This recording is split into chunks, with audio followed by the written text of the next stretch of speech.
Nova, Part 2, by Thomas Stoneking, read by J. Myers.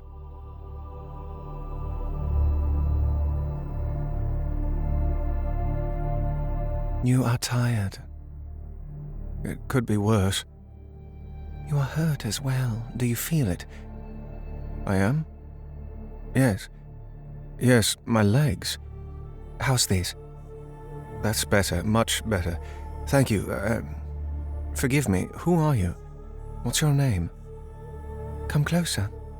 I can give you more. The pain could be so much less than it is. But the pain is gone. Oh. What is this? It is what could be. You could have more, so much more. Constant satisfaction, relief from the pain you did not even know you carried. But I need something from you first, Decimus. You know me? I know all who near death's gate. You are not so close, but for you I've made an exception. What do you need from me? My burden is light, my yoke is easy. I need your fire, Decimus. Give it to me. My fire? That's right. It's right there. Oh, I feel it. It's me. Wait a moment. This is all I have. It's everything I am. Why do you need this? I cannot help if you do not surrender. You are so close. This is mine. This was given to me. I do not think I'm supposed to give it away. Who are you? I asked you your name. Give it to me. Wait. I know you. Why go back? Nothing but pain in the past, Decimus. Loss, failure. Let go. Embrace me. Have my peace. The past? The past. The past! Release me! Now! Stop struggling! Why do you persist? Hands on his face.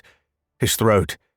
Someone checking his pulse. Groans of agony all around. The smell of sweat and blood and another acrid scent he did not know. Fantastic displays of light shining up where his hands could not reach. An ethereal interplay of azure and crimson. Warmth spreading across his legs, a furious itch. Decimus thrashed, but powerful hands held him in place as the itching at his legs turned to heated agony. Slowly, understanding leaked back into his mind, and the forms and shapes filling his vision coalesced into meaningful images, as did the booming sounds assaulting his ears. A rectangular slot of sky showed the night on fire. Shimmering gold stretched up past a man, a Martialis by his plate, holding Decimus down. Swaths of yellow clouds passed lazily by, and Decimus had just enough awareness to make sense of his placement. He was in a trench, earthen walls rising up at his sides. The night's contents, which should have been visible up past the Manip's Hollis dome far above, were instead hidden behind a blanket of angry clouds. The sight jostled something loose in Decimus's mind. The remnants of a dream from long ago. They sifted into his awareness, a conversation with something strange. An angel or devil. Something with the power to take him away forever. Even as he tried grasping onto its slippery contours, the dream faded, and the return of the heat at his legs made Decimus lift his head to better examine them. One of the Medici was working on him. A young woman's palms lay flat against his left thigh where a horrendous gash housed the stark, off-white shard of a flesh shell. Decimus's skin glowed in amber where the Medici's palms touched him, as if lit from within. He saw that other lacerations had been already the recipients of the woman's ministrations, and that she'd left this one for last. With an inverted grip, the Medici grasped the shard with one hand and prepared to pull, putting pressure down with her other hand. But the Martialis assisting her swatted it away, Too late. Pain raced up Decimus's leg from the wound, and he watched as tiny pincers sprouted from the circumference of the shard, grabbed at the skin of his thigh, and with the faintest warble pulled itself deeper into his leg. "Courage, little man," the Martialis above him boomed. With a wink down to Decimus, the man reached over and pinched the shard with his thumb and forefinger. A single line of soli generated at his elbow and slowly trailed its way down his forearm and wrist to split at his armored fingers and bleed out onto the surface of the living shrapnel. Decimus felt a tugging from within his leg, a letting go, and he tried desperately to stop his imagination from picturing the little pincers worming themselves into the meat of his thigh. When the tugging stopped and the Martialis pulled, the sensation of string being drug out of Decimus's leg was too much, and the sight of the shard, fully extricated, trailing its dripping fingers that had indeed engineered their way into him, provided Decimus an ontological shock. The world of dreams claimed him again. Decimus came to with something wet dripping down onto his face.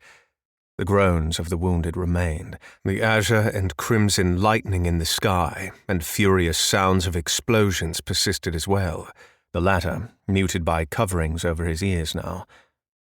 Even the Martialis from before was still there.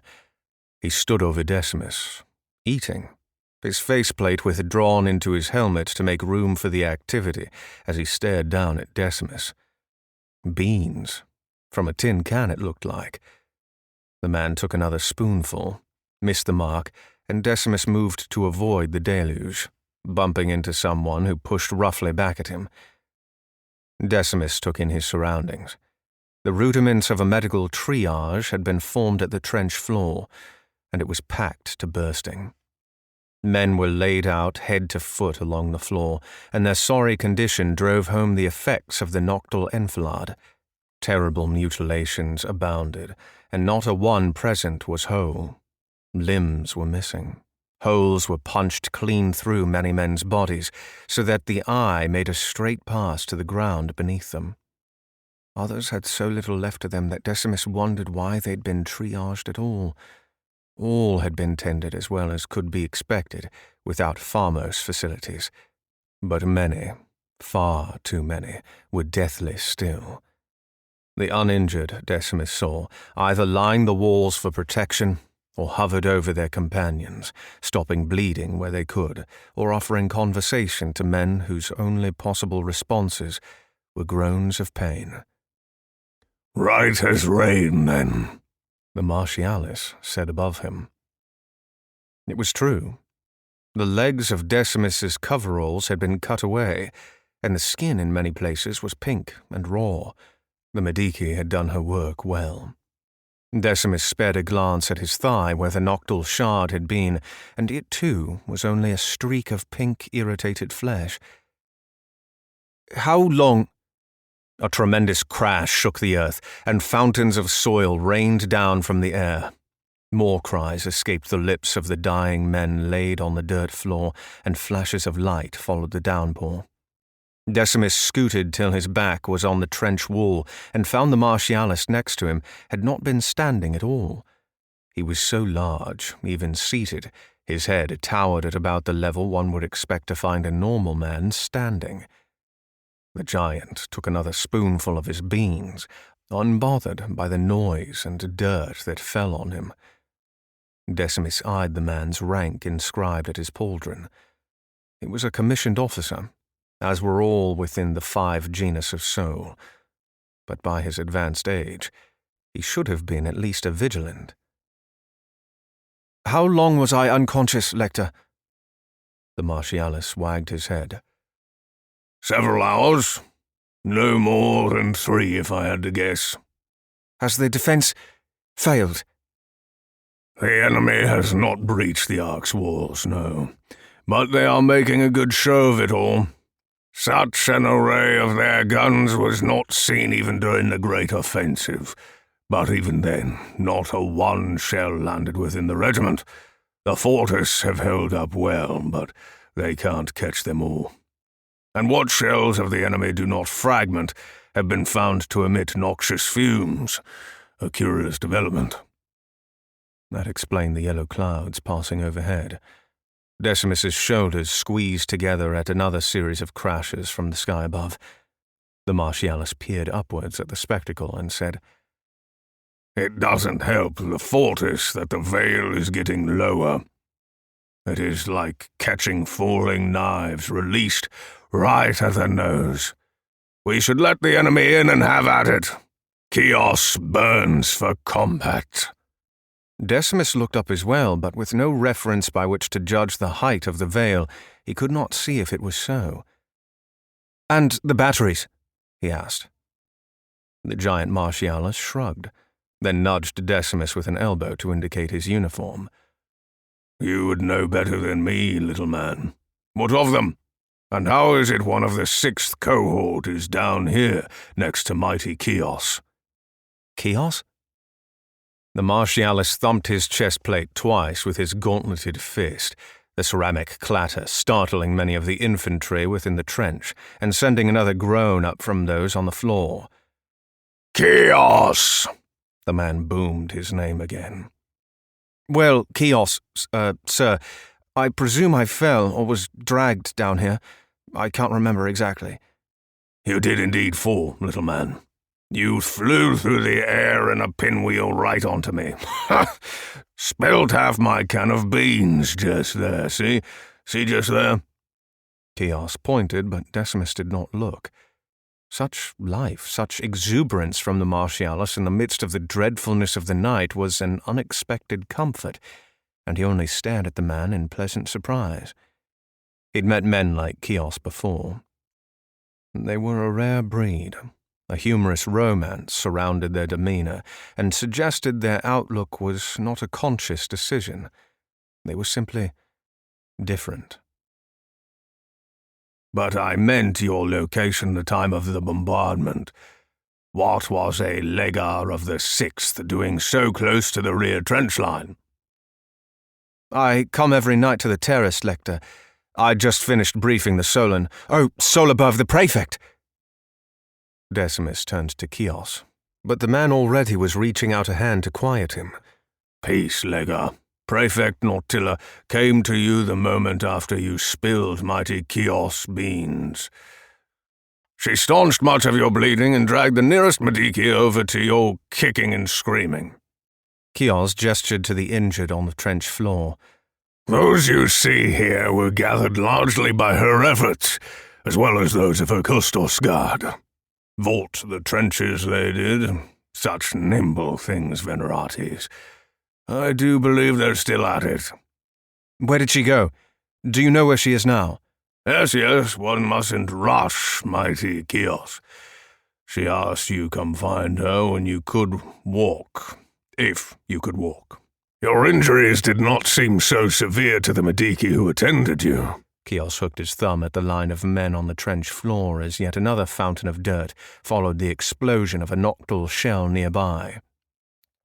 "She set to work towards the south."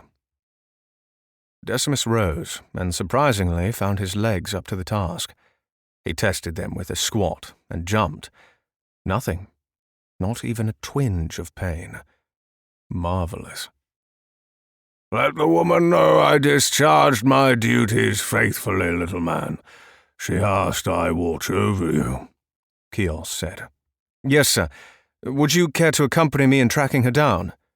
"Sirs and mums bore mighty Chaos. Just Chaos, if you please. And no, the Prefect made it quite clear someone of my stature would only be a hindrance." The trenches, at their narrowest, were channels 7 feet across. Looking at Chaos, Decimus had no doubt he would occupy nearly half that simply standing. He was enormous. Decimus saluted the Martialis crisply, then set off, leaving the giant much as he had found him, taking another spoonful of his beans. At his back he heard Chaos cough, then mumbled to himself, "There's dirt in Chaos's beans." Decimus found Prefect Nautilla in short order, and it was a rough business she was up to. hauling in the wounded from the slope above the rear trenches and tossing them down to Akustos and a few Martialis below. Decimus caught sight of the Medici who'd healed him and watched the chain of custody of the wounded play out. The prefects Kostos positioned them single file, head to toe, and the infantrymen at the sidelines of the trench rushed in to attend them. The Martialis honing in on what nocturnal shards squirmed at the touch of their panicking hosts and embedded themselves deeper into their flesh. The Medici woman was doing her best, but so much work lay ahead, and that she was the only Medici about spoke to the desperate need of them elsewhere. Like before, it was a grim scene. Blood pooled at the trench floor, and discarded within it were all manner of things, articles of clothing, firearms, even limbs. Decimus had heard there was a point where the nerves became deadened to the sight of gore during battle. It was a line crossed when the thinking mind simply turned off so the business of war could get on. Decimus had not reached it. A hand rose from the blood pooling below, still attached to the carbine of its owner, and its index finger hovered above the weapon's trigger in disembodied discipline. "Get out of your head, Legar! Are you well?" It was Prefect Nautilla yelling down to Decimus from the top of the trench's lip. She stood tall despite the shells raining down and rocked on the balls of her feet. "Yes, Mum, what can I do?" "Help the injured how you can. There are many more above." The woman disappeared, and Decimus set to it. He passed many in the long line of injured who already received care. He stopped at a young Legar, who, by his half-plate and full weapons kit, must have been one of the infantry off duty, rushing in for the assignment of his post during the enfilade. It was in a sorry state. Shrapnel had all but erased the bridge of his nose, and by way of its travel had taken out both his eyes. The fatal wound, however, was the seeping puncture at his stomach. His chest rose and fell in erratic rhythm, and at Decimus's approach the young man desperately reached out towards him. "Who's there? Please help me." "Peace," Decimus said. He knelt at the Legar's side and put pressure on his stomach wound. The Legar winced, and blood drained from his mouth. His hand hounded for Decimus's, squeezing when he found it. "What is your name, sir?" Decimus lowered his head to the Legar's ear to be heard over the sounds of the shelling and the fortis soli at the wall. "I am Decimus of the 6th. "Liam, first." "Well met, Liam. It seems no one warned you there were shells about." Liam laughed, the effort straining him. "Decimus, would you do me a favour? Anything. Do you know the Liam family?" "I do. It's a merchant family. Owns the largest fishing fleet the Empire has, if I recall correctly." Liam showed his surprise with a small turn towards Decimus's voice. "My mother did not want me to join. She begged me to take over my father's business. I think she might have been right. Please tell her I am sorry. Eliza is her name. I only meant to bring the family honour, only that. We left it at poor terms. You will be home soon enough, Liam, for her to scold your impertinence face to face."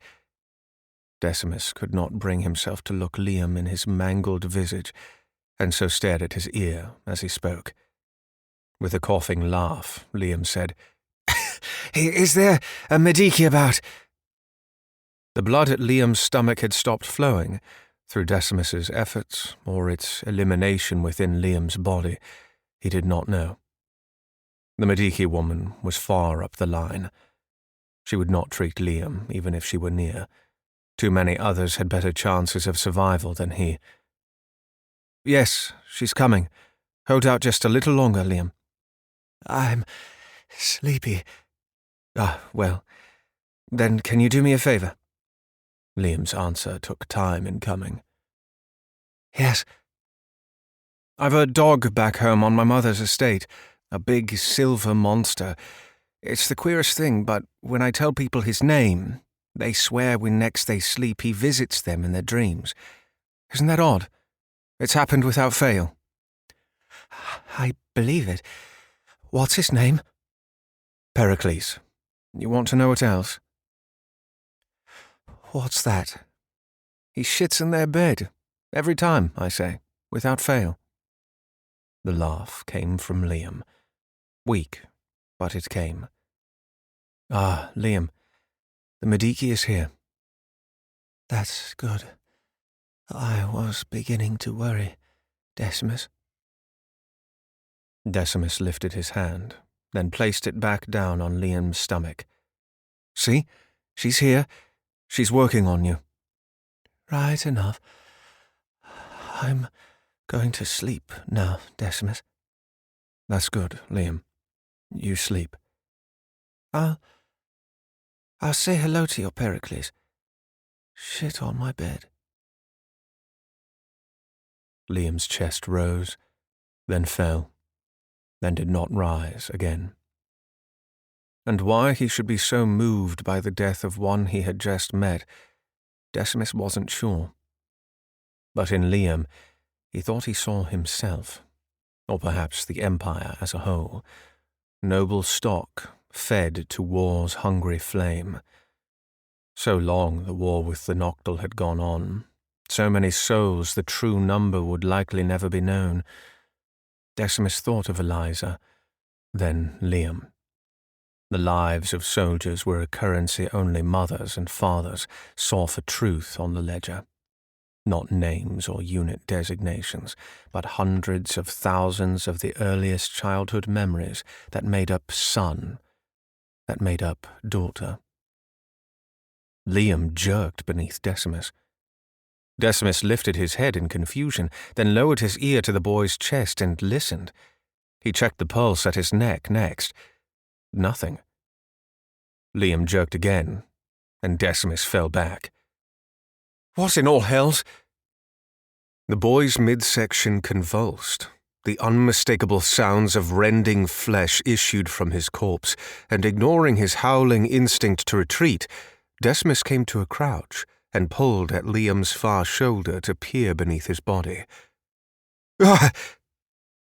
The great enemy stared back at Decimus from beneath Liam's corpse. It was a scrawny thing, almost a small man. Its features contorted and stretched ungainly across its face. Its expressionless eyes were lidless. In fact, its features seemed more decoration than any instrument of biological function, just there. Its skin was the yellowed hue of necrotized flesh found on all Noctil, and its mouth, busy at work on Liam's flank, was conjoined to the boy's flesh in a union Decimus hadn't the mind to understand. It was not eating Liam so much as aggressively taking him in. Where the two connected, they were one. The Noctil stared at Decimus as it fed. Decimus remembered himself in an instant. "Breach! Contact! Contact!" He flung himself to the side, not bothering to check if anyone heard him over the general sounds of the night. He grabbed at Liam's carbine. Rising, he took aim and fired once, twice, 3 times. The boiling plasma of soli blasted down through Liam's body and into the ground below, and the crater that formed was a chasm of molten glass. There were men at his side now crowding in, 2 of the line infantry, a Martialis, and 1 of the prefect's Kostos. Decimus remembered the prefect calling him Minos. Even the Mediki had come to see what the matter was. Decimus held his aim true as the questions flowed in, his eyes wild. "Steady on! What's this then? What happened, Lega?" "Noctil beneath us. We're breached. Has the infantry a captain of the watch somewhere in the line? A light signal must be sent out at once." The Martialis's faceplate slid home at Decimus's words. Soli flamed to life at his arms and legs, and so close to the man the heat of his magic was unbearable. Minos, Prefect Nautilus Kustos, said nothing at first. He only glanced at the crater Decimus had formed, then the carbine he held, then the crater again. "Noctil, within the ark? Are you sure?" It was as Decimus turned to answer the Venerates that the Noctil made its move. An arm, spear, member of calcified flesh erupted from the glassed crater below straight into the chest of one of the infantrymen on the other side of the opening, pinning him to the dirt wall at his back. Mayhem. The Custos winked out of view, as any Venerates might, and the Martialis bounded forward, his soli flaming even brighter as he grabbed the living instrument of the enemy in a fist and pulled upwards with a mighty roar. The Noctil followed like a fish caught on a line. The horror of its thin and emaciated body was seen in full by the light of the Martialis soli.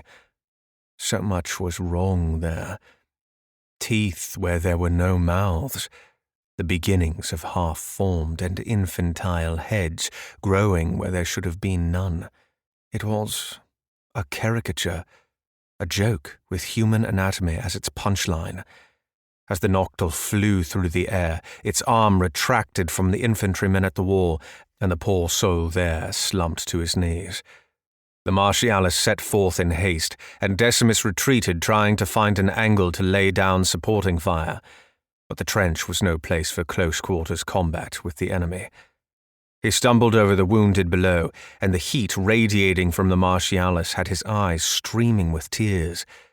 Before the Noctil had even hit the ground, a third arm cast from its navel, speeding directly for the Martialis's head.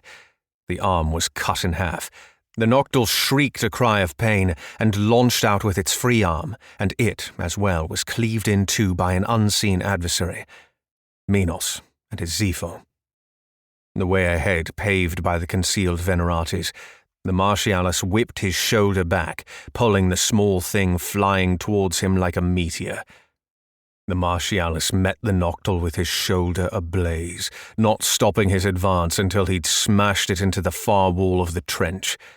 Another pained scream came from the Noctil as its yellowed flesh was seared. With it pinned, the Martialis grabbed its throat with his left hand, and with his right balled into a fist, poured forth such soli from it that Decimus was forced still further back. The thing gave one last pitiful attempt at its defense, arms of flesh snaking behind the Martialis and attempting to spear his flank, but his plate was thick, and none of the strikes found their mark. Moments later, only a charred stump where the creature's head had been. The rush of the moment faded, and now it was the wounded at the floor of the trench that held Decimus's attention. They'd been trampled. 3 men in the line of the injured had been mangled by the Martialis's traversal. Others burned so severely by the Martialis's soli that their flesh matched that of the burnt Noctils, blackened and bleeding. What murmur of pain had been there before now was a steady cry of agony from those who remained.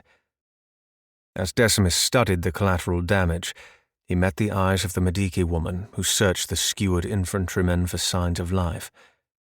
He was sure the same thought cast through both their minds.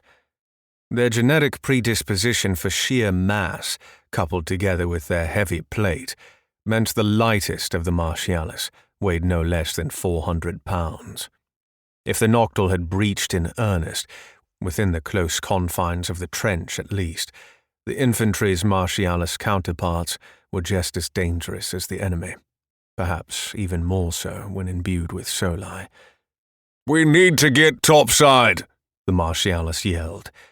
He tossed the Noctil corpse in his grasp to the side.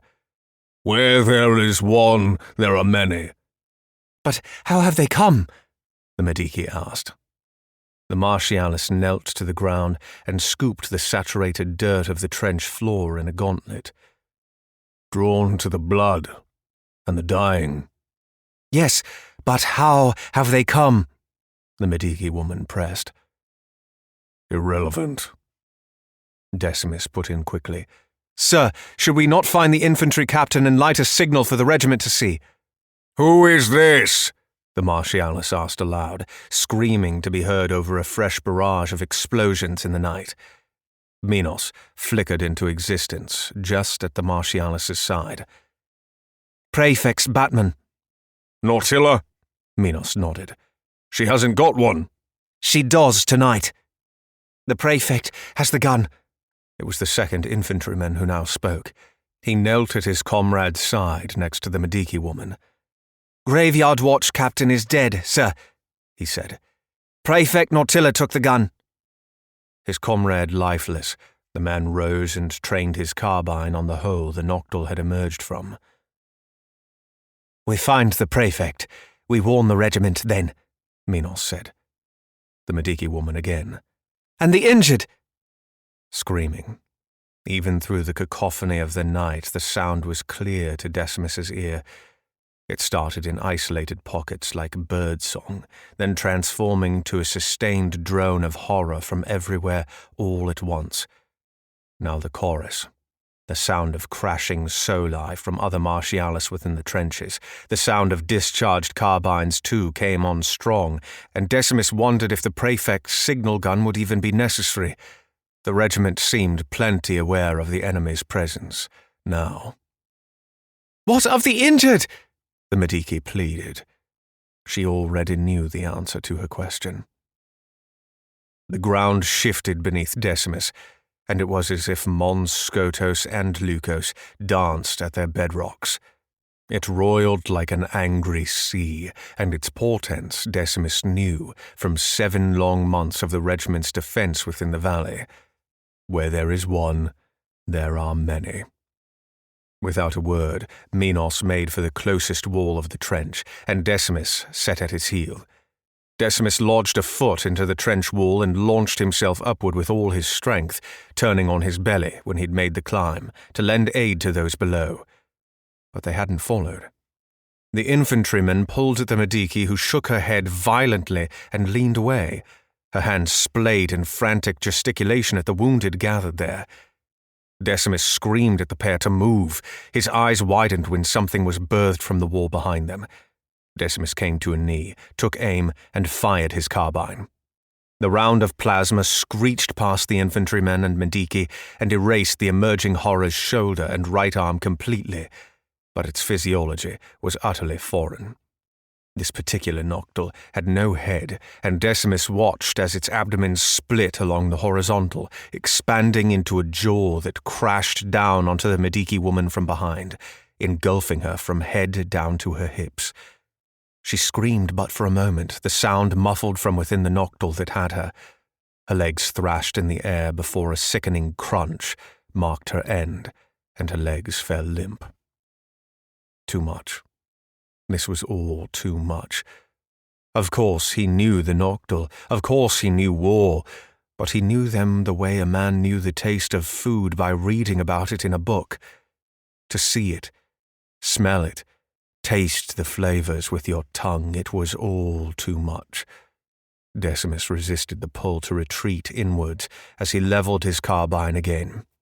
The infantryman needed his help. He was wide-eyed and running for Decimus. More Noctils sprouted from the wall behind him, tearing the Mediki's remains from the mouth of the one who'd killed her to begin a contest for it. Still more emerged from the floor of the trench all around the infantrymen, but mercifully, they seemed preoccupied on feasting on the wounded or sauntering to where the Martialis, still below, set to a lone offensive of his own. The infantryman jumped, and Decimus grabbed him, pulling him over the edge, not stopping until he'd dragged the man a considerable distance away. The weight of him lessened suddenly, and Decimus wondered when he'd fallen onto his own back. The ringing in his ears was a moment late in coming. The familiar feeling of tremendous pressure, too, was delayed. Decimus had a mind to check himself for injury, but found in his grasp a portion of the infantryman, the man's arm to the shoulder. He flung it away and searched for the rest of him.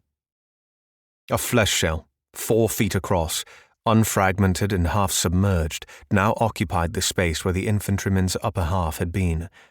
The off-white shell shifted, much as the shard in his leg had done. It sprouted appendages from the outer band of its surface that grabbed at the soil of the regiment floor, planting themselves there, retracted so that the shell bore into the ground. When everything but the plane of its top was buried, a stream of yellow gas erupted from it, forcing Decimus backwards. Through the thunderclaps in the sky, Decimus heard the rigorous churning of soil beneath his feet. He even saw the ground around the shell adjust as some things emerged below. The Noctil weren't just shelling the regiment, they were infesting it. This particular munition, Decimus realized, wasn't a shell at all. It was a personnel carrier. The noxious fumes a deterrent to approach. He turned to the slope leading down from the viewing terrace. It was filled like a pockmarked face with fountains of yellow gas. The clash of combat from nearby broke through the din of greater chaos, and a cry for help had Decimus hurrying down the lip of the trench towards it. Another hellscape of bedlam awaited. All around there was struggle below. Infantrymen grappled on the floor of the trench against monstrosities next to and on top of the wounded. The close quarters forced many to resort to their sidearms or desperate grappling against enemies they stood no chance of defeating hand to hand. The Martialis from before was there too, having blazed a path from the channel he and Decimus had been in. He beat into the enemy and threw them as he advanced, and the heat of his passing seared at Decimus even atop the trench. The Martialis was in a frenzy. He gave no thought to those around him, and several of the poor souls at his feet caught up in flames. It was a meat grinder. Down the line, one of the infantrymen, a woman, was pinned to her back at the trench floor, a spike through her shoulder keeping her in place there. She cried out for help, and her voice Decimus recognized as the same that had drawn him. 2 rounds from Decimus's carbine melted the torso of the Noctil straddling her, and its dying throes spurt a liquid that splashed across her face. Decimus watched in horror as her skin boiled where the blood landed. He could not linger at her plight. Another of the Noctil dug up from the floor of the trench and eyed Decimus hungrily. From which of the dozen eyes splayed about its misshapen head it saw out from was unclear. Perhaps it was all of them. Bands of stringy fingers erupted from its chest towards him.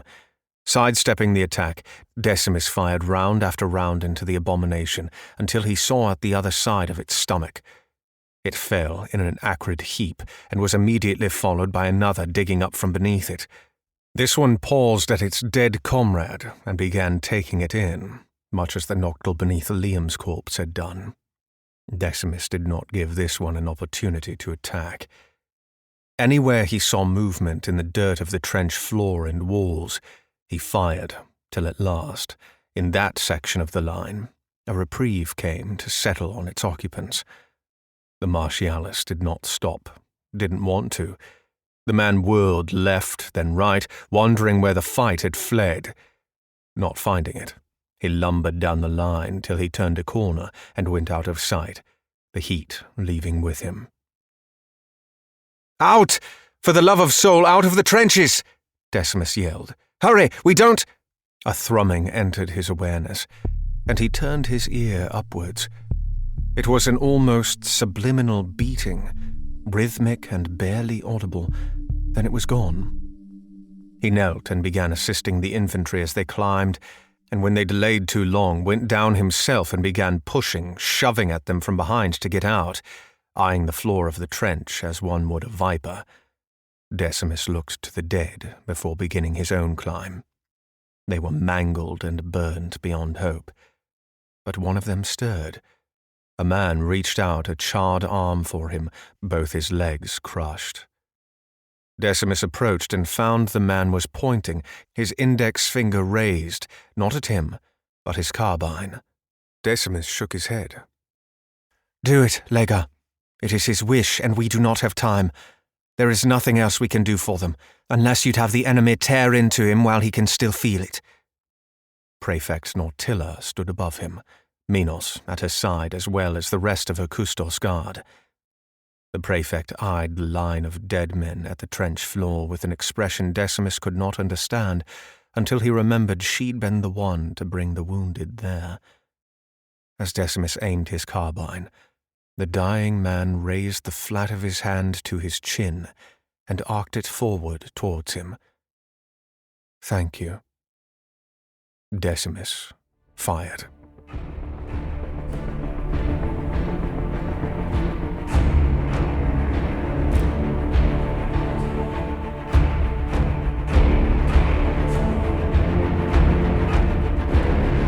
We make for the Eastern Wall. Prefect Nautilla, Hecostos, Decimus, and the surviving infantry of the channel below huddled in order to hear themselves speak over the roaring night, their foreheads pressed together. A front must be formed. The trenches do not run all the way to the wall. If we can form a bulwark there, with our backs against it, we stand a chance at turning one of 3 assaults away from the fortress. We move with purpose and assist who we can in transit, but our priority must be the defense of the batteries and the fortress atop the eastern wall. The prefect's fighting experience lent her a calm that went a long way to settling the nerves of those around her. Noctile shells fell nearby. The Magi fortress's soli exploded in the air, and dirt never ceased to fall from above. Yet she did not flinch at any of this. Decimus's hands nearly stopped their shaking. Nearly. A grizzled Dekar from among the surviving infantry spoke up. 3. The man reminded Decimus of Proximo, the two cut from the same archetypal cloth. Wizened, old, brown in the same way water was wet. The prefect pointed at the wall. See how the fortress divide their attentions? An assault at the valley floor has commenced. The noctile attack from within, without, and above. How the devil did they manage to get inside? The Dekar demanded. Decimus said, The flesh shells. The ones expelling fumes are a form of transport. The noctile within them are released shortly after impact. The fumes are meant to keep us away from them. The shells? Affirmative.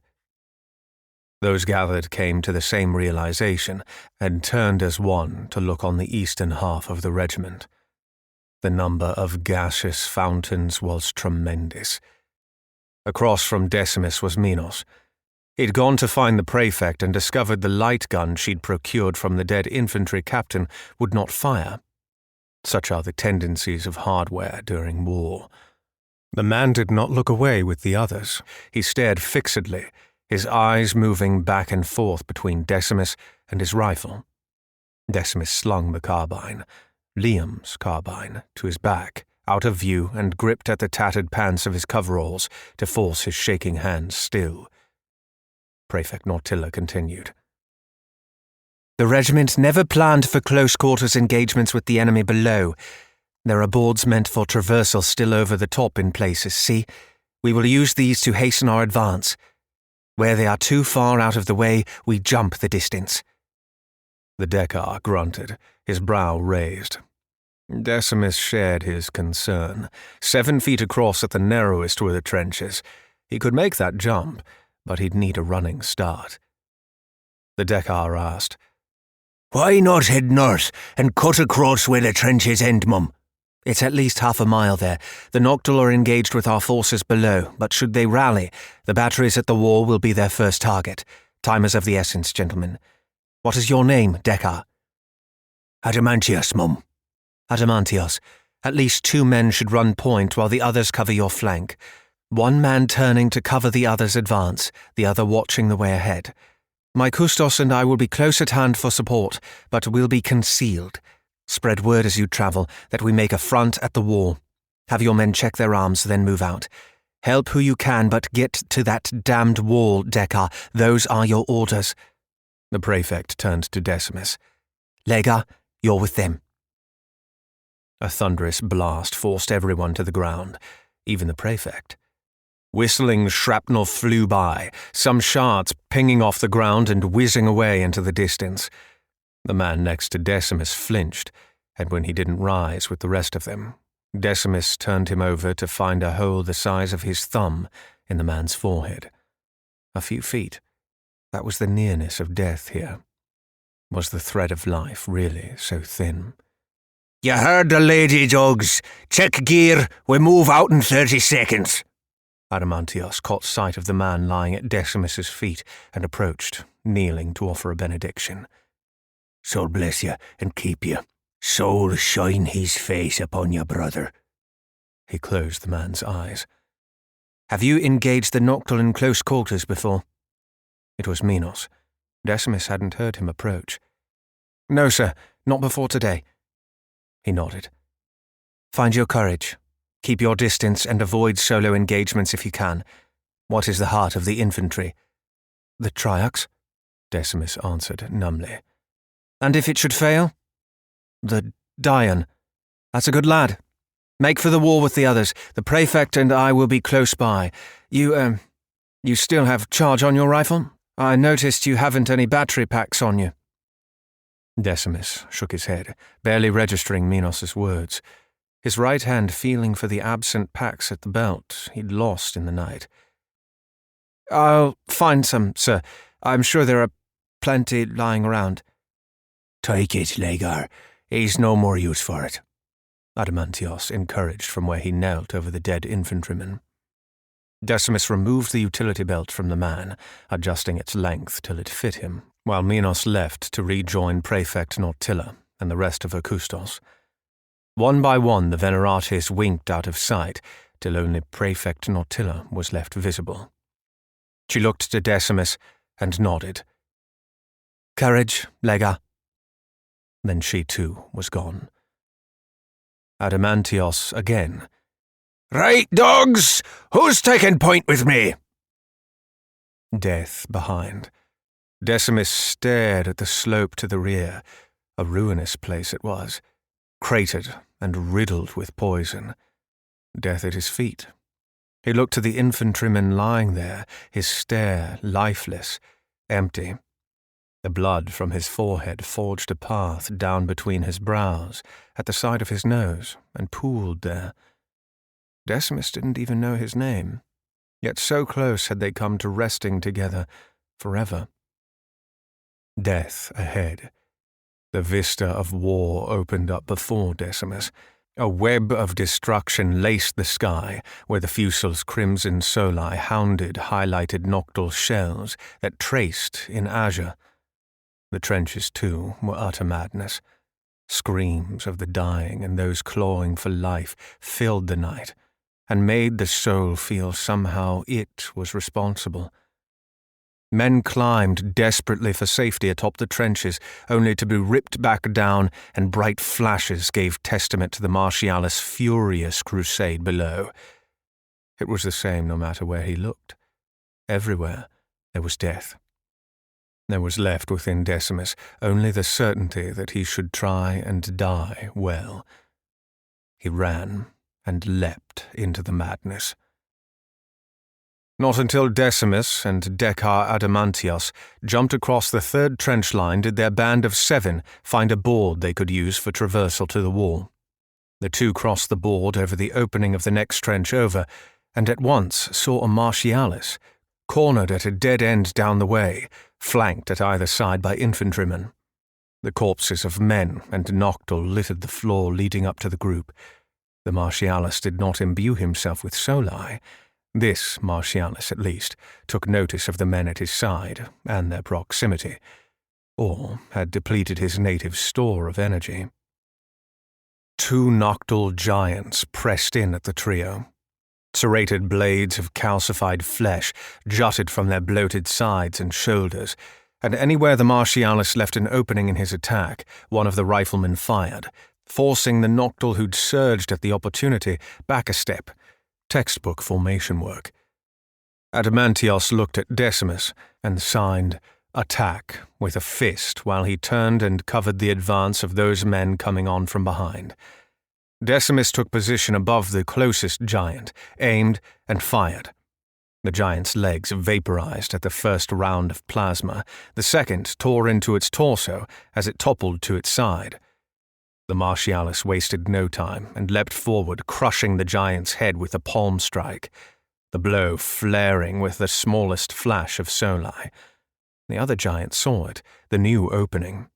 It rushed in to take advantage of the Martialis' exposed backside, but was once again deterred by the 2 riflemen's firing.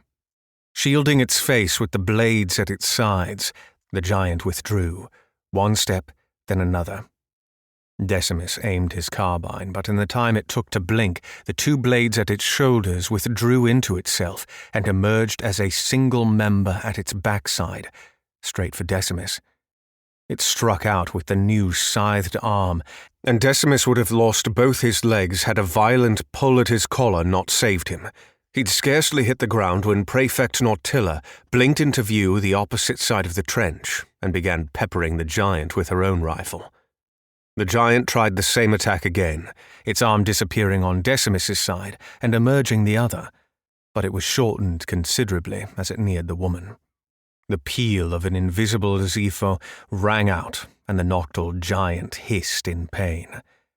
The Martialis below whirled, and with a pirouetting kick, laid the beast flat on its back. The nocturnal flailed at him in mindless reaction, but he danced back out of reach. Riflemen down the line, together with Decimus and the Prefect, and now Adamantios and the rest of the infantry, fired on the giant till at last it was still. The Prefect took a moment to yell down at the trio to make for the wall before fading from view again.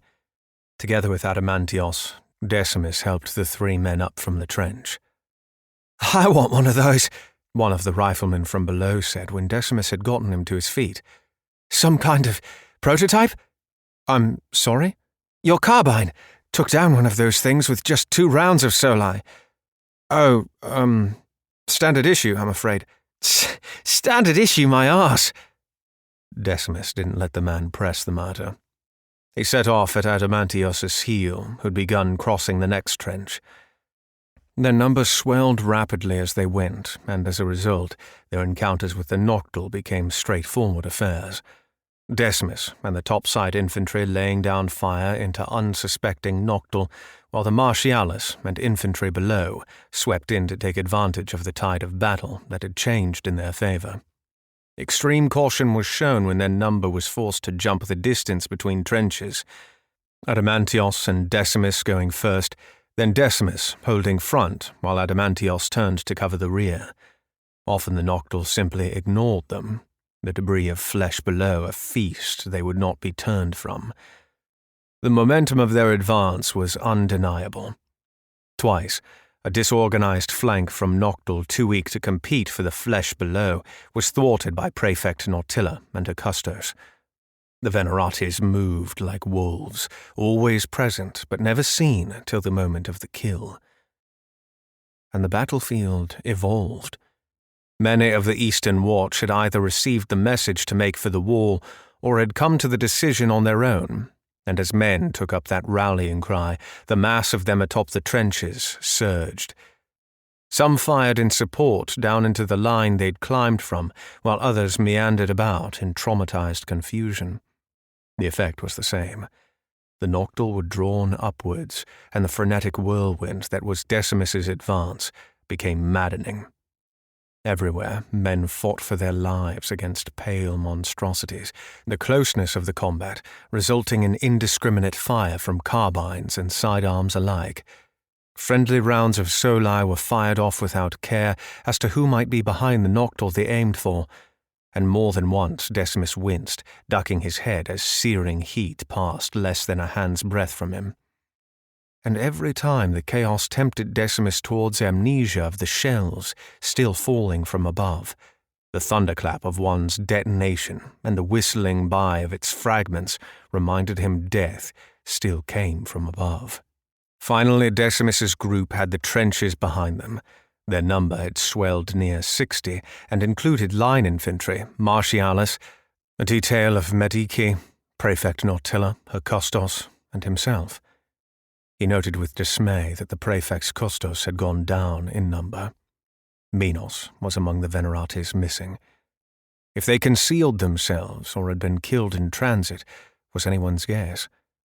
At the prefect's command, the group was halted, and the makeshift company was ordered to form a front of 2 lines, one kneeling, the other standing behind, both facing the way they'd just come. "Fire at will!" Soli roared out from the company as the first barrage of coordinated arms fire that night laid low what nocturnal had climbed topside. In time, small bands of survivors streamed towards the wall, adding their strength to the prefects. Decimus stopped firing when something nearly twice the height of the men around it lumbered out from below, its flesh dark and stained. Ichor streaked across it almost in decoration. Decimus set his sights and paused only when 3 infantrymen around the behemoth pushed at it, urging it to continue towards the wall. It was a man. His plate smeared with gore, and was that laughter? Yes, the giant being shoved toward them was laughing. He wanted to get back to the trenches. A 4th man joined in on the pushing, and even with their combined strength, the brute barely seemed to move. Only when one of the infantrymen held something up before the man and had it snatched violently from his grasp did the giant's pace quicken. Beans.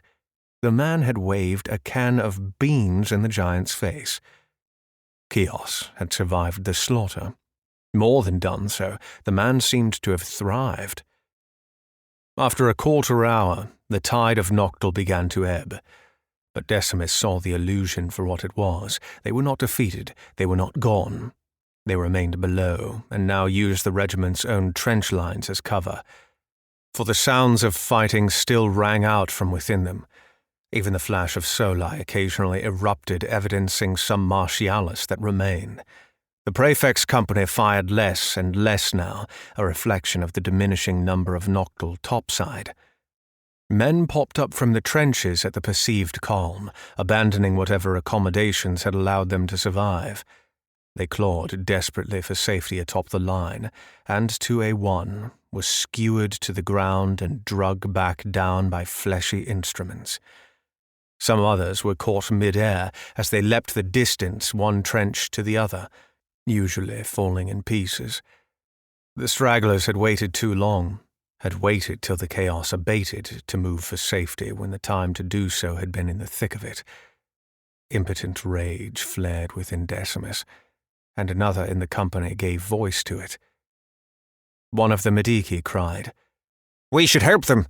He screamed the words to be heard over the constant thunder of the fortress at their back. The man took a step towards the maze of trenches, but Prefect Notilla was at his side and brought him up short with an arm to his midsection.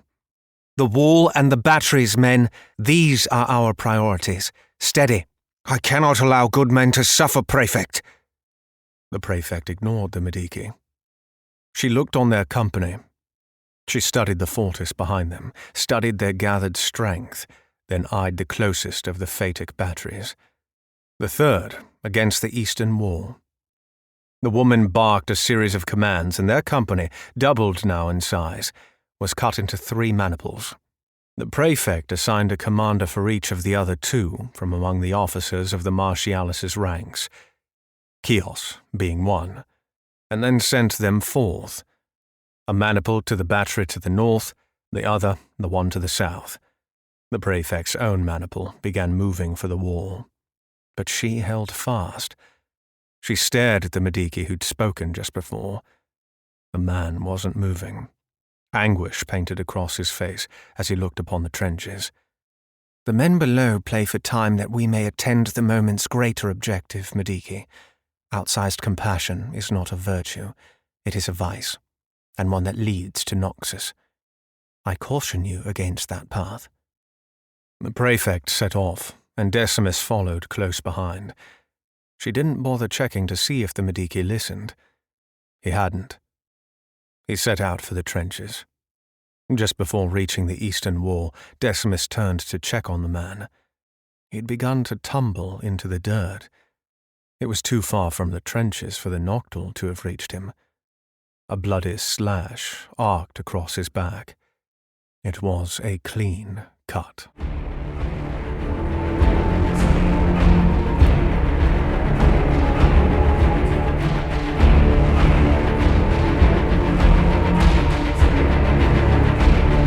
"Well, tickle my tits, boy, you're alive!"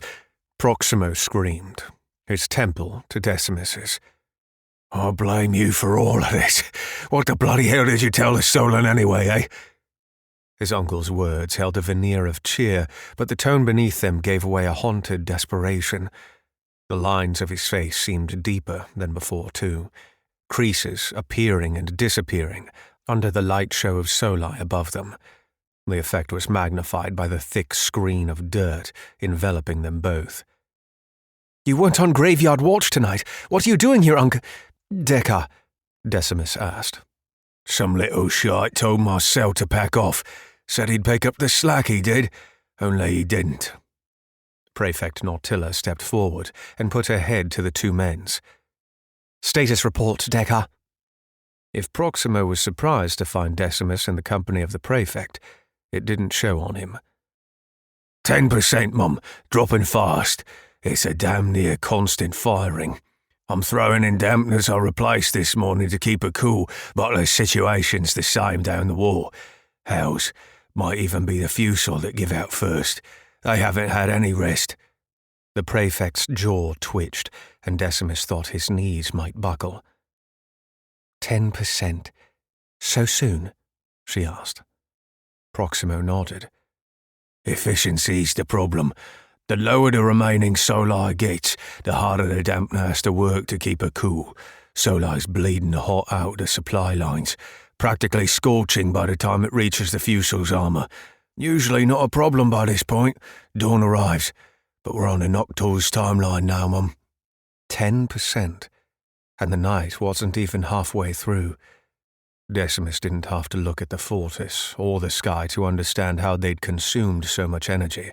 The splashback from every blast of emitted soli hit like a sledgehammer and gave testament to its cost. No rest, no reprieve for the Magi Fortis. It was constant percussion, the heartbeat of the regiment made manifest. 10%. The cough of plasma fire grabbed their attention. The first tentative probings of the Noctul from out the trenches had begun. The enemy slunk forward at random intervals from the closest of the lines, and never at the same place twice. Testing. Testing. The sporadic illumination of the night made the moment worse. Serpentine abominations, horrific approximations of human anatomy, and twisted horrors, all rotten, all pale and yellowing, tried at an advance that was seen at its clearest when soli detonated above. The prefect's maniple shielding the battery drove the nearest advancing Noctul back, but there were many, and the night was still young. "They have us over a barrel," Proximo growled. "Why don't the vermin just dig beneath us and have done?" "The Ark," Prefect Nautilla answered. "The rise of its slope beneath us and up into the eastern wall is too sharp. Digging beneath us here would bring them too close to the barrier. They must advance on foot." Minos was there. The man flashed into existence before the prefect, and both Decimus and Proximo flinched. "Noxus's tits, warn a man next time," Proximo let out, a hand halfway to his sidearm. "The Noctul have overwhelmed regimental command. Castus is dead, and the Solon's been wounded." Minos's chest worked like a bellow, and he tried to regain his breath. "What's left of command staff and the reserve body of the regiment has amassed at the western wall." More plasma fire from the battery's guard. "I lost Teta and Anaximander along the way, Mum. I'm sorry." At this, the prefect's composure faltered. She closed her eyes and ground her teeth at the news. She then laid a hand on Minos's shoulder and said, "You did well, Minos. What else have you got for me?" The man's report continued between bouts of plasma fire from the maniple, but Decimus didn't hear him. His mind was elsewhere. He looked to the sky, seeing the unmoving blanket of ink there, and that Chios had been correct. It had lowered. It was level now with the very top of the Manips Hollis dome. Noctul shells fell on through. Decimus looked down at the dirt beneath his feet, feeling every bit the sailor on an ocean foreign and forbidding. Tribon Costus was dead. The Solon might be too. Dread. It came rushing, strong like a mighty wind, and Decimus did not fight its arrival. He let it pass through him till, at last, on the other side of its crushing weight, a clarity of purpose shone bright. As Minos continued briefing the prefect, Decimus took a small step backwards. Neither Veneratis took notice, nor did his uncle. Another step back, and another, and another. He was there. Time. The regiment needed time. This was beyond his ability. But the thing that might afford it that time... Soli? Decimus closed his eyes and breathed deeply. His hands began to shake, and he clenched them into fists to keep them still. It had been a while, years, but he was certain he could make this work. His head was light, and dimly he heard someone calling out to him. Decimus opened his eyes and saw without focus. Prefect Nautilla was watching him. Next to her, his uncle's expression one of horror, born of his understanding. He shook his head violently. Decimus, don't you do it, boy. Decimus slammed his fist into the panel of the battery housing, the metal catch within releasing and surrendering open the steel-hatched door.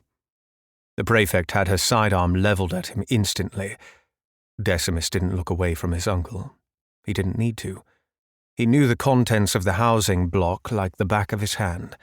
The battery itself, a cylinder of twice-hard glass, stolum crystal within, was clasped between claws of steel. The soli throbbed beneath the palm of Decimus's right hand.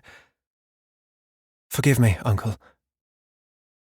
Decimus let loose the building charge within his stomach, felt it travel up into his chest, then out through his shoulder, forearm, fingers, and finally down into a torrent that exploded into the warm glass beneath his palm.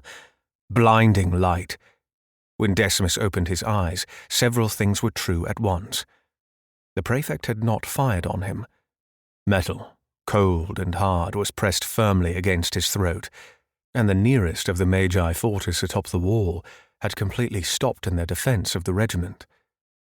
Fusel and Manips stared down, dumbfounded at the now humming running cables, vibrant with energy, that ran from the battery below to the ports at the Fusel's armor.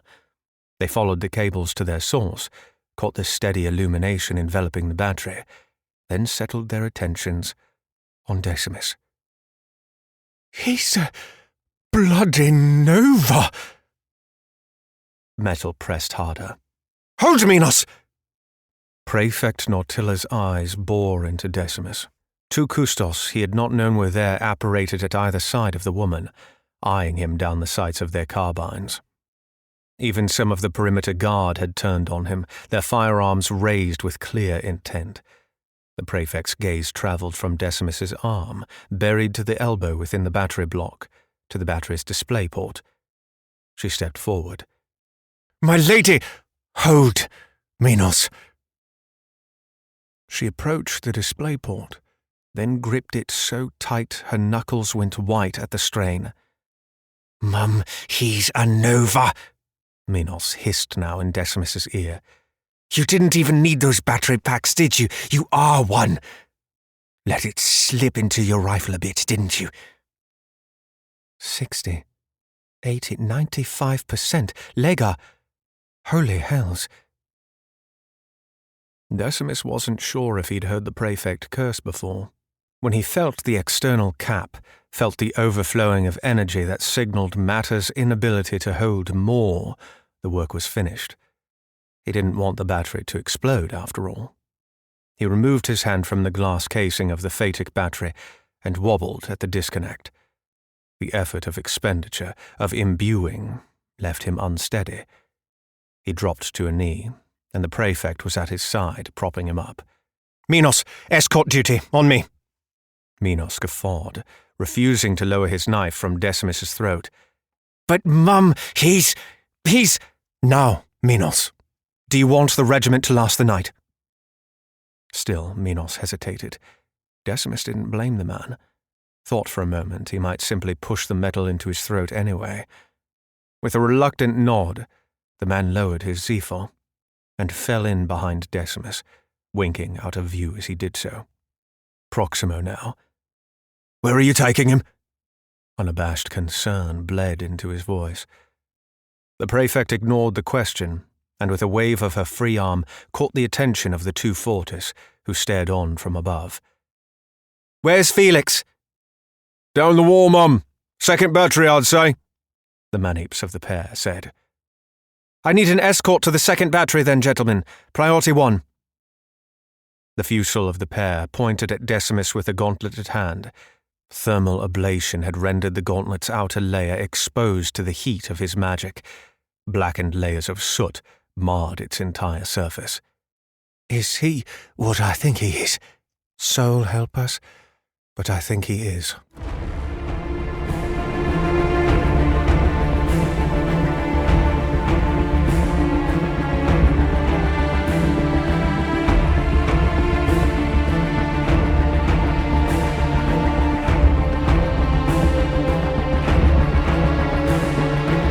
A fraction of the regiment's defence, a single pair of Magi Fortis, escorted Prefect Nautilla and Decimus their way to the second battery, shadowing them from atop the wall as they stumbled along. The firepower was more than enough. The Noctul tested their advance as the pair went.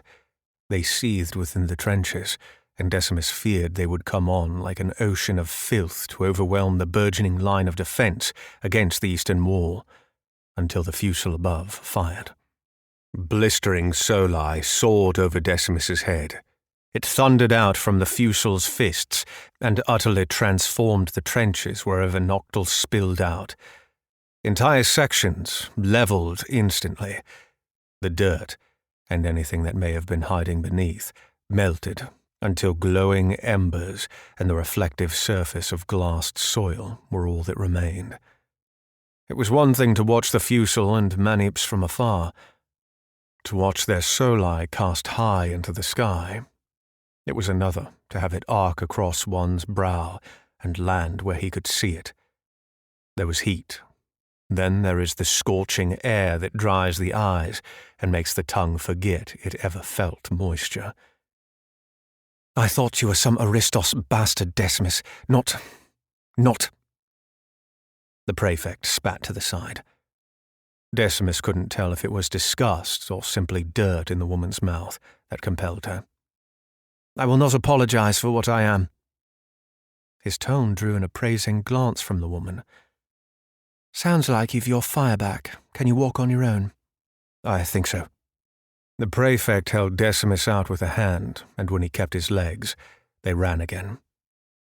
"Your presence here is a direct violation of Imperial decree, Decimus. 500 years of it."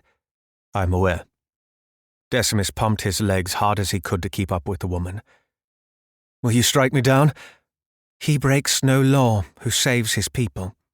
"What of the Mediki earlier? I saw him cut down by your Custos. Was he not moving to save his people?"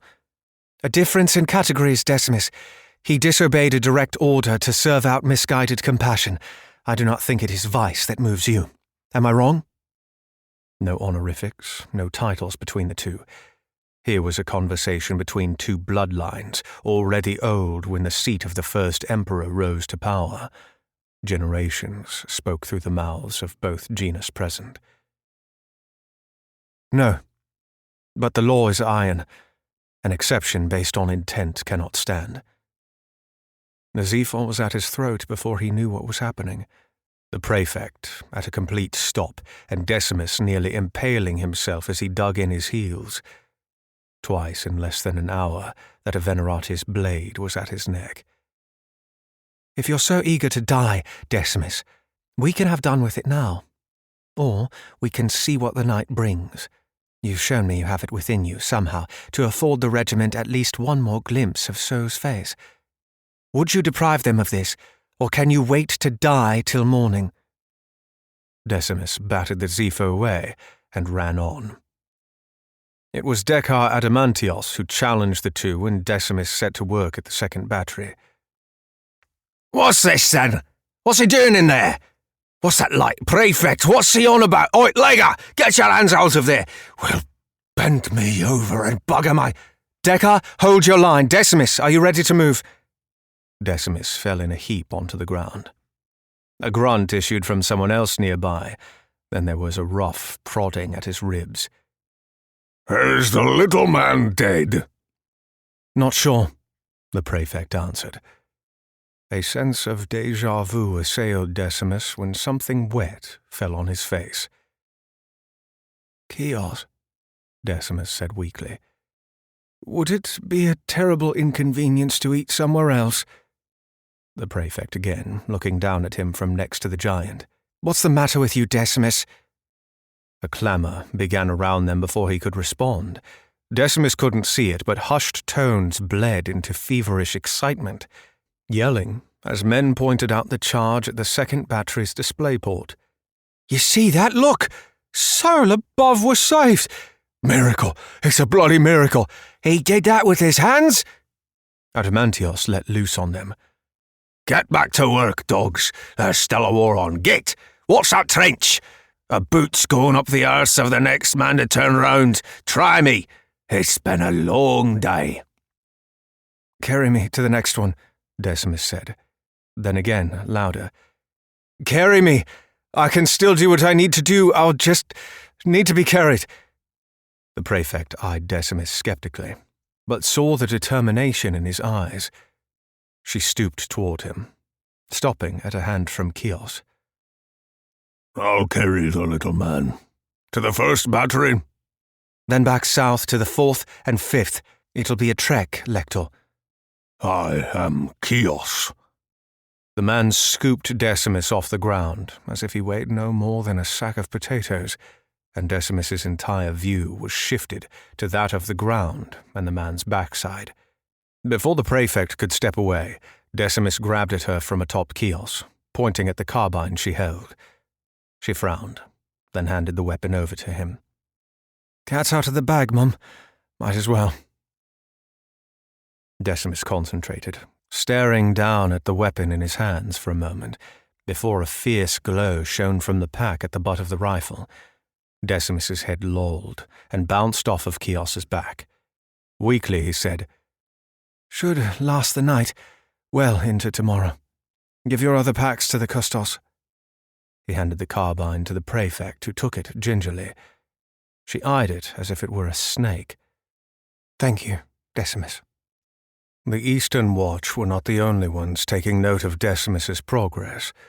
A rally began within the trenches, accompanied by the return of the thumping dirge from before. It was felt underfoot now. A strong and heavy beating, no longer subliminal. The seething mass of Noctil were agitated. A trickle of them began pushing the wall like they had before, first in lone sprints. These were put down by the infantry of the defensive front. Then they came in pairs and groups of threes. Something had changed. They did not make for the batteries, nor did they adhere to the unorganized press as they had at the second battery. Wherever they emerged from the trenches, invariably, they made an intercepting line for Decimus and his crew. Somehow they knew his business. Decimus wondered if the Noctil could sense soli. Perhaps they'd simply seen the emanations of light as he'd imbued the batteries. The organizational structure of the Noctil hierarchy was in large part still a mystery to Imperial intelligence, but what Decimus saw had the unmistakable feel of intent, of purpose disseminated down through the channels of command to achieve a desired end. These Noctil were getting their orders from somewhere. Decimus flinched on Chios's shoulder when incredible heat raced across his back. The sensation was followed by a deafening explosion that leveled an entire section of the trenches the Noctil poured from. Decimus craned his neck to see their new shadow, Prefect Felix, following them on the wall. He'd replaced the Fortis pair as their escort without any convincing from Prefect Nautilla. This could be done. This was workable, with Felix and Nautilla as escort, Minos and the rest of Nautilla's custos nearby, and Chios too in support. He could do this, Decimus thought. Even if the effort of it killed him, he would do this thing and see it through to the end. Without warning, Chios shrugged his massive shoulders, and Decimus was sent crashing to the ground. When his tumble had stopped, Decimus lifted himself onto an elbow and saw Chios, sprinting at breakneck pace, For Prefect Nautilla, the spear of their formation.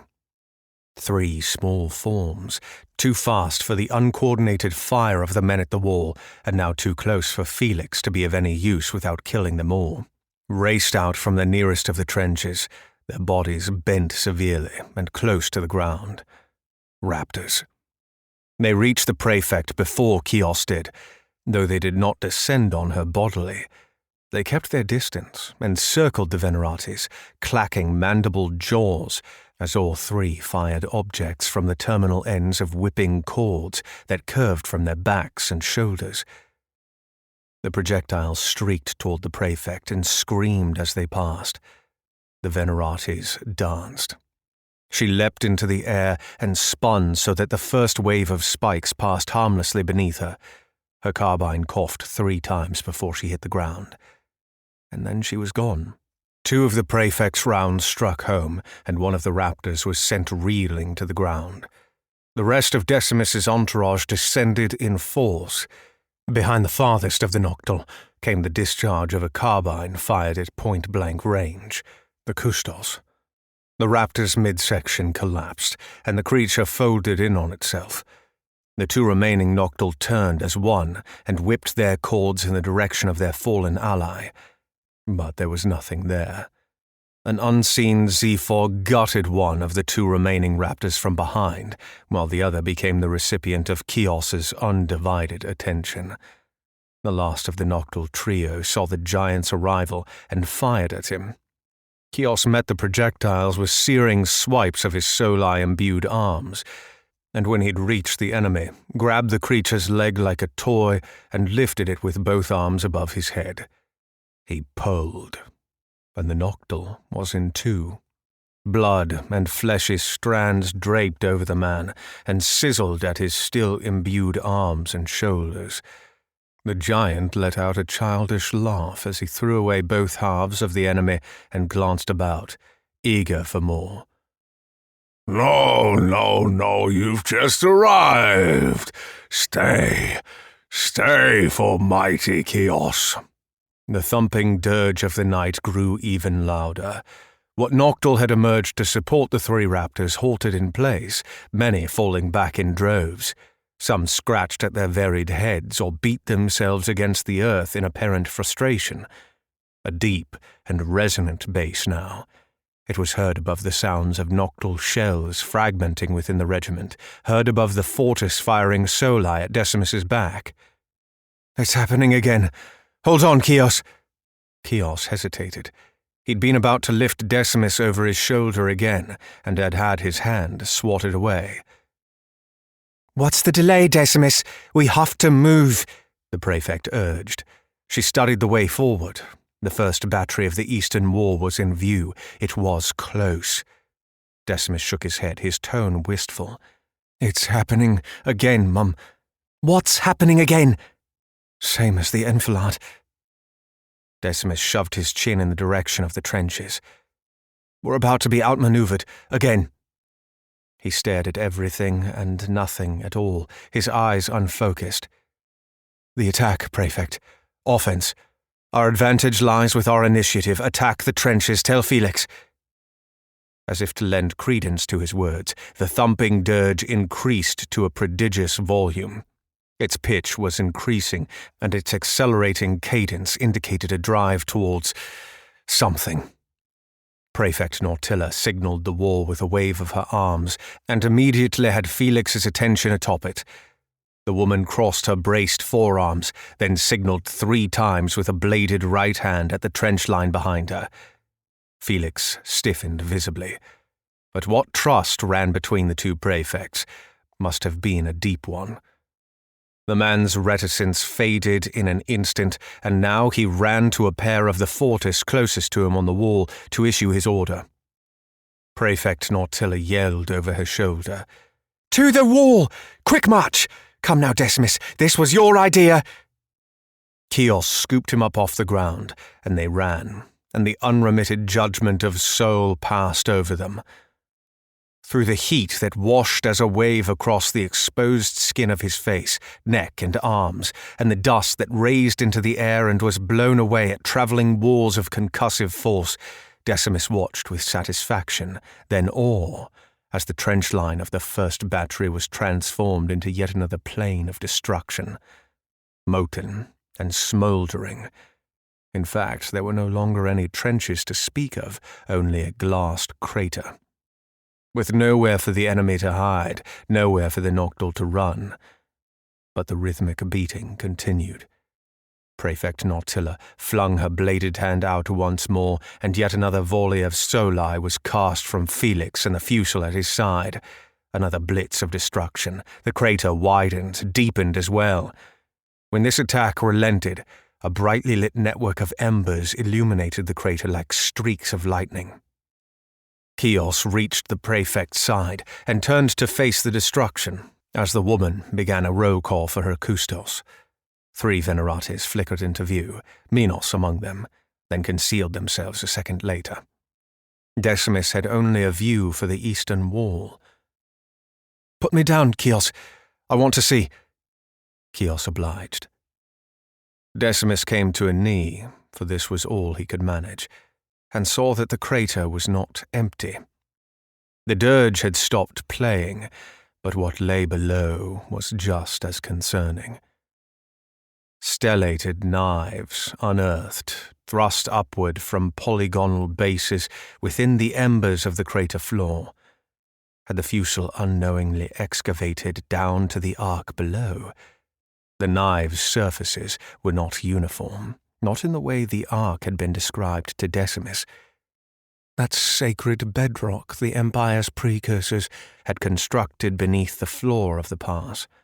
The shimmering embers at the crater's floor lit the odd shapes poorly, but when detonations flashed in the sky, greater clarity existed.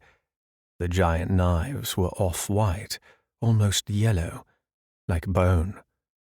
The dirge returned in a fury, and all at once azure brilliance lit the knives from within. One of them moved, then the others. Decimus counted 5. "Egregor!" The prefect's scream was drowned out by a third volley of soli that came from the wall, this latest at the discretion of Felix himself. His ears splitting at the proximity of it all, Decimus craned his neck and saw that a light signal had been fired off as well. It rose into the sky and exploded into a diaspora of smaller flares that blinked in unison, 7 times. For the first time in the short span he'd known her, Prefect Nautilla's calm demeanor did not falter, but dissolved entirely. Panic. Her mouth opened and closed. She was screaming, but the chaos drowned her out. The woman lurched forward at Chios and Decimus, pushing them so they were encouraged to press fully against the eastern wall. At Decimus's inability to do so, the prefect pulled at his arms so that he scrambled instead. Crimson. Count 7. Meaning rotation of force, 180 degrees. Check position and turn around. The text from an instruction manual during the indoctrination played in Decimus's mind, the header too. Standardized Fortis signals and displays, a primer, safety, and soli. First 1, then 2, then the entirety of the Fortis atop the eastern wall redirected their fires. From north to south, they abandoned the interception of noctile shells falling from the sky, abandoned even the valley assault taking place on the other side of the wall. Every pair turned their undivided attention to the target Prefect Felix indicated with his own firing. Many had no way of knowing what it was they aimed for, but they obeyed the light signal all the same. Heat beyond imagining. An inferno at the crater. Decimus could not breathe. What air was within his lungs burned, and it seemed no matter how wide he spread his mouth, no more came in. Even when Chios knelt and covered Decimus in a protective embrace, the temperature was unbearable. The Martialis's armor came to sting after a time. When Decimus could take it no longer, he adjusted himself and froze as the skin at his left arm stuck to the ceramic of Chios's plate. It stretched, and to Decimus's amazement tore away from his arm. Time became a suggestion. In a flash, a man is aware that he will remember this instant for the rest of his life. Then he becomes acutely aware that that duration might not be very much longer. So the two extremes of time's graduated poles rubbed shoulders, long end and the short end. Time loses its meaning, becomes a circle. It did so as Decimus watched the skin of his arm blacken on Chios's plate. It shriveled, then fell away. The Noctil's response came before the inferno at the crater subsided. A growing whine had replaced the bass register of the dirge. Its rhythmic nature, too, was gone. From beneath Chios's arm, Decimus saw that within the raging fire, 5 distinct places shone azure. The stellated knives. They were far above the ground now, atop something whose movement seemed to shake the very foundations of Leucos and Skotos. Only its silhouette within the flames could be seen. And when it opened wide what could only have been an expansive maw, climax, light burst out from the flames of the crater. It manifested as a single line, white-hot. A beam that lashed out diagonally from the floor of the regiment and up across the face of the eastern wall. Another beam of light now, from the opposite direction of the first, its path intersecting the preceding ones. Nothing happened immediately after this, and it was a strange thing for such dramatic tension to culminate into so paltry an attack. When a groan began at the wall and the sound of metal shearing against metal forced Decimus to crane his neck, any hope he had left for the night died.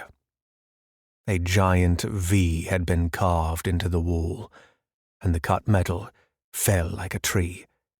It crashed into the valley floor behind it, and the earthquake of its impact, the crash of its collapse, forced into the awareness of all present that this was no dream, no nightmare. The impregnable wall, the ark of the regiment, had been brutalized. The blaze at the crater died. Felix and his fortis no longer fired their soli, and as a result its occupant became visible. The egregore, as Prefect Nautilla had called it, stood at a height double the regiment's walls. It rested on powerful hindquarters, and its scaled armor and the knives atop its back reminded Decimus of the desert lizards inhabiting the Pharos plains south of the Empire's borders. Its scaled armor was the decayed and off-white yellow common to all Noctil, and it was clear the monster had cannibalized its own. Everything about the egregore was a display of the great enemy's philosophy.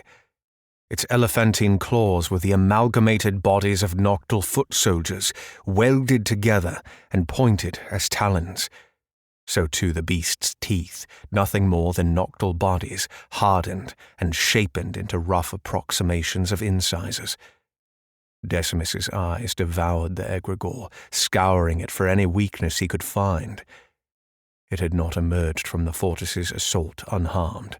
Several places along its flank were dented, but that this was the extent of the damage such unrelenting soli had wrought did not bode well. Slowly, insistently, the egregore dragged itself from the crater below with thunderous power, each shift of its enormous arms and legs sending miniature earthquakes through the ground. Ever more it rose until at last it had reached its full height before the fortress. Decimus and all of the Eastern Watch who'd come to gather at the wall. Only 3 of the 5 knives at its back were illuminated. Did I not warn you, men of soul? Did I not entreat you to listen from the taking of your precious valley to this very night? The magnified words were the Noctul's prophets, the very same who'd berated them earlier that night. He spoke at the egregor's skull, submerged up to the waist within the armor of the beast. Our great queen was gracious in her long-suffering. Like a mother hen, she ached to take you beneath her wing, and you spat at her offer. You rebuffed her generous advances. On and on the prophet droned. Chios! Chios! Chios tore his attention from the prophet's monologuing to look down at the tiny Legar hissing his name. Much of the hair on the boy's head was burned away. The skin at his cheeks and neck was peeling as well. Lowering himself slowly, ever slowly to the Legar's side, he nodded his head for the boy to speak. "How far can you toss 180 pounds? The boy leaned forward and glanced down the wall, shifting his weight, then corrected himself. "Better make it 200. Can you not see the gift, the boon she has bestowed on her children? Life eternal, life everlasting. It can be yours." "As far as any man, farther, much farther. I am Chios." "I've a plan, big man. We'll have to time it perfectly. Care to earn your name, mighty Chios?"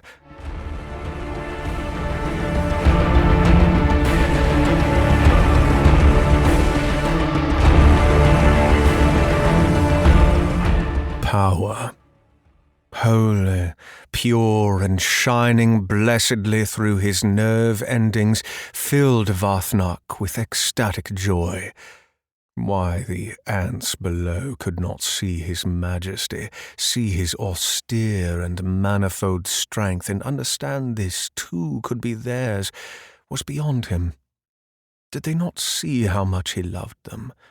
Could they not feel his longing for them to be congregated in body, soul, and mind?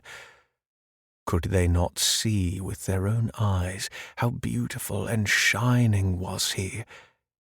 How could mortal man not weep with joy at his benevolent, golden glow? Hubris, jealousy. These men, in their arrogance, in their sacrilegious worship of that black and evil god, could not stand the perfection Noxus offered them. Their pride made them to stumble. If they would only surrender to Noxus's will and give her their fire. But still, Vathnok loved them. They'd once been his kinsmen. His love would overcome their pride. They would come to see, as all eventually did, the perfection of congregation. So Vathnok preached his message of redemption to the twisted men below. He felt the bloodlust of the congregation within him surge all the while, but he forced them quiet and made the congregation submit.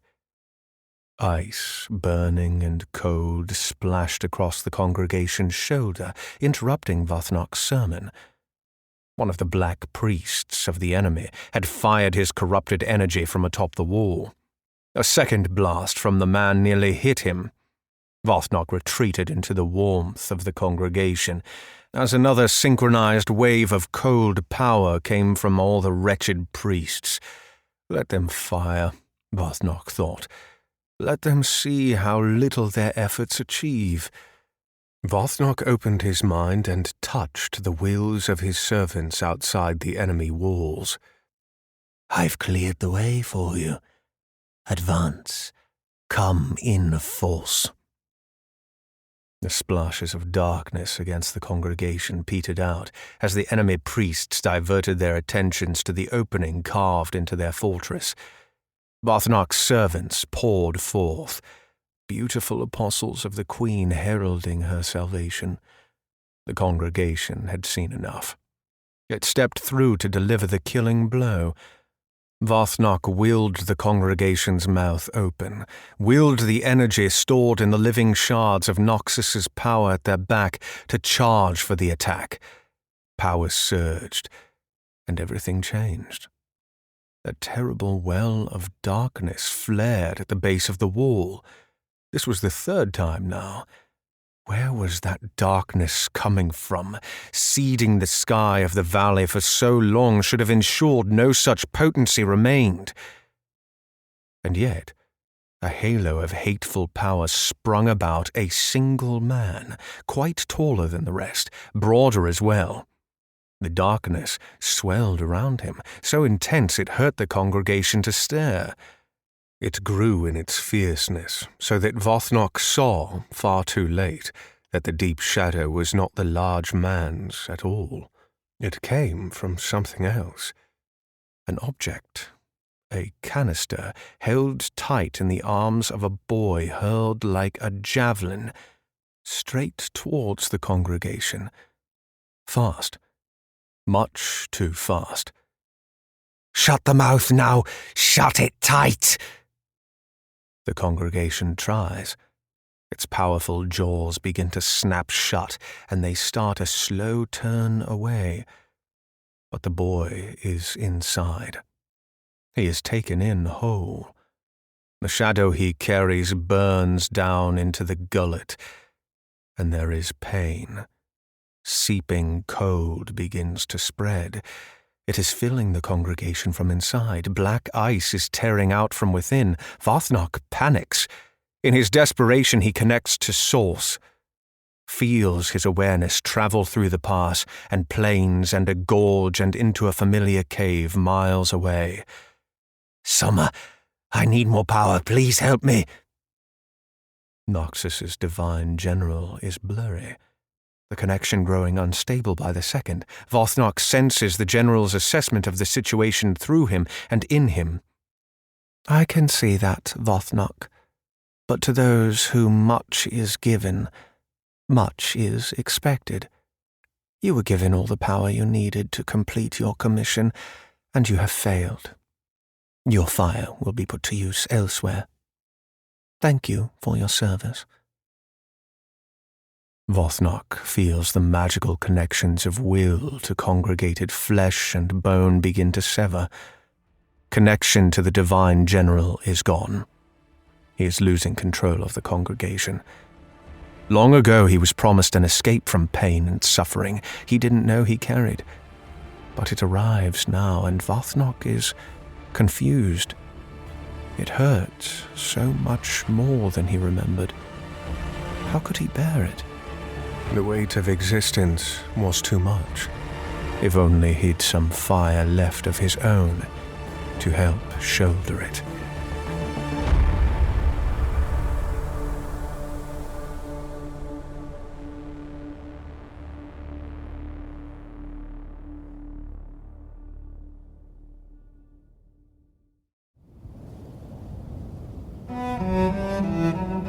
This has been a tale from the Outer Court, a Cypher Media production. If you've enjoyed the experience, consider supporting future stories at patreon.com/Thomas Stoneking. Until the veil thins once more, we wait for you at court.